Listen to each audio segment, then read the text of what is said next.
Do you worry that your fame traps you into the person that you were before? Yeah, well, That even Elvis became an Elvis impersonator by the time he died. Yeah, do you fear that you have become a Jordan Peterson impersonator? Do you fear of, in some part, becoming the famous suit-wearing, brilliant Jordan Peterson? The certainty in the pursuit of truth, always right. I think I worry about it more than anything else. I hope I do. I better. Has fame to some degree, when you look at yourself in the mirror, in the quiet of your mind, has it corrupted you? No doubt, in some regard. I mean, it's a very difficult thing to avoid, because things change around you. People are much more likely to do what you ask, for example, right? And so that's a danger, because one of the things that keeps you dying properly is that people push back against you optimally. This is why so many celebrities spiral out of control, especially the tyrannical types that, say, run countries. Everyone around them stops saying, yeah, you're deviating a little bit there. They laugh at all their jokes. They open all their doors. They always want something from them. The red carpet's always rolled out. It's like, well, you think, wouldn't that be lovely? It's, well, not if the red carpet is rolled out to you while you're on your way to perdition.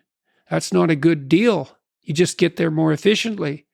And so one of the things that I've tried to learn to manage is to have people around me all the time who are critics, who are saying, yeah, I could have done that better, and you're a little too harsh there, and you're alienating people unnecessarily there, and you should have done some more background work there. And I think the responsibility attendant upon that increases as your influence increases.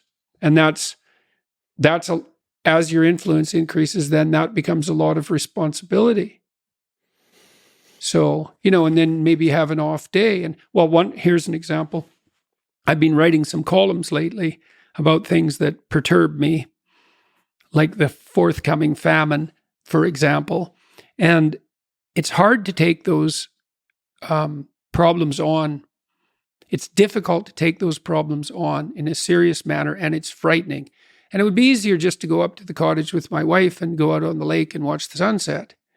And so I'm tempted to draw on anger as a motivating energy to help me overcome the resistance to doing this.